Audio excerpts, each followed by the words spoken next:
آج کے ویڈیو میں بتائیں گے کہ ہاروت اور ماروت کون تھے۔ کیا یہ فرشتے تھے یا پھر ہم جیسے انسان تھے؟ حتیٰ کہ اللہ تعالیٰ نے ان کا تذکرہ قرآن پاک کی سورہ بقرہ پارہ نمبر 1 میں بھی کیا ہے۔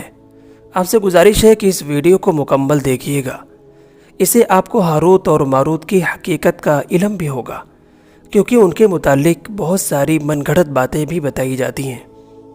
پیارے دوستو، ہاروت اور ماروت کے متعلق بنیادی طور پر دو روایتیں ملتی ہیں۔ ایک تو وہ جو کہ قرآن پاک اور تابعین کے اقوال سے پتہ چلتی ہیں، اور دوسری وہ جو کہ توریت و انجیل اور دیگر اسرائیلی روایات سے پتہ چلتی ہیں، جبکہ ان اسرائیلی روایات کو اکثر علماء نے تائید کی ہے اور صحیح بتایا ہے۔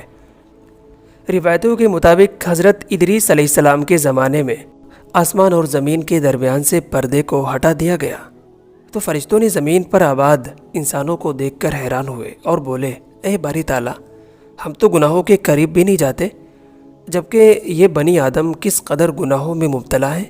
اگر ہم ان کی جگہ ہوتے تو کبھی بھی گناہوں کے قریب بھی نہیں جاتے۔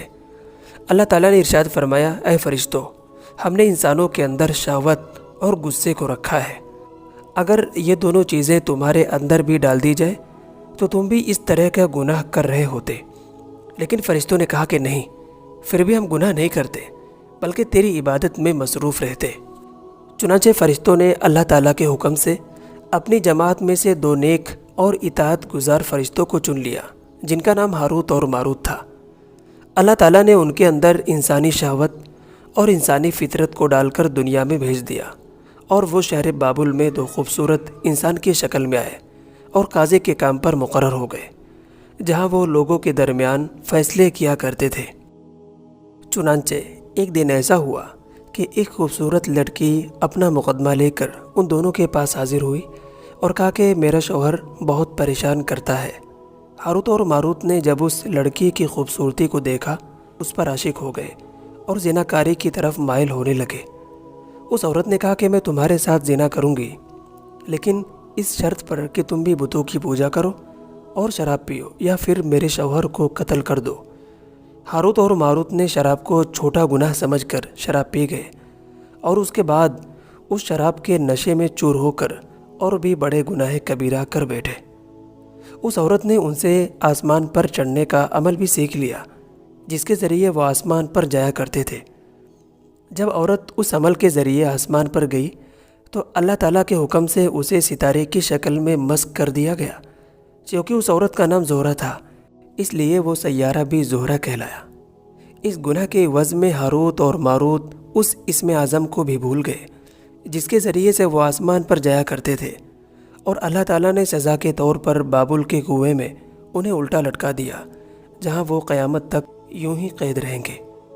یہ ایک اسرائیلی روایت ہے، جسے امام ابن کثیر اور فخر الدین رازی جیسے مفسرین افسانہ اور من گھڑت کہانی قرار دے کر سختی سے رد کر دیتے ہیں، جبکہ امام سیوطی رحمۃ اللہ علیہ جیسے علماء اس روایت کو مستند مانتے ہیں۔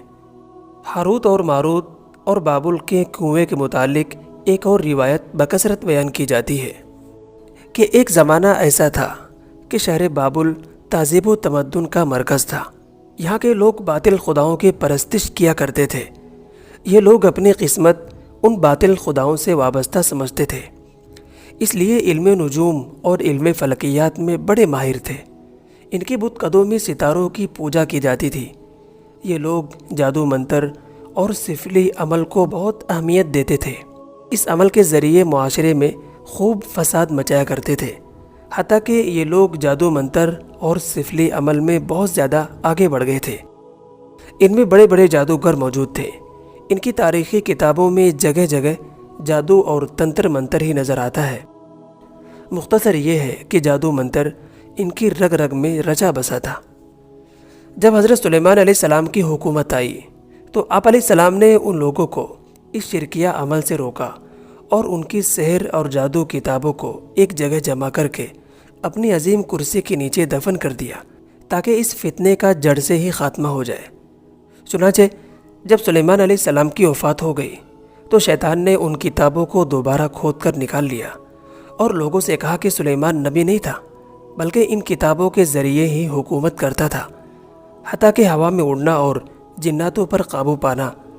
اسی طرح حضرت سلیمان علیہ السلام کے جتنے معجزات تھے دراصل وہ جادو اور سفلی عمل تھا۔ چنانچہ بنی اسرائیل نے شیطان کی ان باتوں پر عمل کیا اور ان کتابوں کو پڑھنا شروع کر دیا، حتیٰ کہ دوبارہ یہ شرانگیز علم ان کے اندر آ گیا۔ اللہ تعالیٰ نے حضرت سلیمان علیہ السلام پر لگائے گئے الزام کی نفی کرتے ہوئے سورہ بقرہ میں ارشاد فرمایا، اور انہوں نے اس چیز کی پیروی کی جو شیطان نے سلیمان علیہ السلام کی بادشاہت کے وقت پڑھا تھا، اور سلیمان علیہ السلام نے کفر نہیں کیا بلکہ شیطانوں نے ہی کفر کیا تھا۔ لوگوں کو جادو سکھاتے تھے، اور اس چیز کی بھی جو شہر بابل میں ہاروت اور ماروت 2 فرشتوں پر اتارا گیا تھا، اور وہ کسی کو نہیں سکھاتے تھے جب تک کہ یہ نہ کہہ دیتے کہ ہم تو صرف آزمائش کے لیے ہیں، تو کافر نہ بن۔ لہٰذا جب یہ جادو کا علم بابل میں عام ہو گیا اور لوگوں کی تکلیف اور پریشانی کا باعث بن گیا، تو اللہ تعالیٰ نے 2 فرشتوں کو انسانی صورت میں مامور کیا کہ لوگوں کو جادو سے بچنے کا طریقہ اور عمل بتائیں، تاکہ وہ جادوگروں کے فساد اور شر سے محفوظ رہ سکے۔ لیکن یہ تعلیمات غلط مقصد کے لیے بھی استعمال ہو سکتی تھی، اسی وجہ سے وہ فرشتے لوگوں کو تنبیہ کرتے اور بتاتے تھے کہ یہ تمہارے لیے ایک طرح کی آزمائش ہے، لیکن پھر بھی وہ ایسے کاموں میں پڑ گئے جو انسانوں کے لیے ضرر اور پریشانی کا باعث تھا۔ پیارے دوستو، بعض عربی داستانوں میں اس کنویں کا بھی ذکر ملتا ہے جہاں کئی لوگ پہنچے اور ہاروت اور ماروت سے ملاقات کر کے جادو کا علم بھی سیکھا۔ ان تمام باتوں سے پتہ چلا کہ جادو کا ہر عمل شرکیہ ہوتا ہے، مگر یہ کہ اس کا استعمال فساد اور شر پسندی کے خاتمے کے لیے کیا جائے۔ امید ہے کہ یہ ویڈیو آپ کو ضرور پسند آئی ہوگی۔ اگر پسند آئی ہے تو اس کو شیئر کریں، اور اس طرح کے ویڈیو کے لیے ہمارے چینل الکوثر وائس کو سبسکرائب بھی ضرور کریں۔ انشاءاللہ پھر ملاقات ہوگی ایک پیاری سی ویڈیو کے ساتھ۔ تب تک کے لیے اپنا خیال رکھیں، دعاؤں میں یاد رکھیں۔ دعا کرتے ہیں کہ اللہ تعالی ہم سب کو قلب سلیم اور عقل سلیم عطا فرمائے، اور قرآن و حدیث پہ چلنے کی توفیق عطا فرمائے۔ آمین۔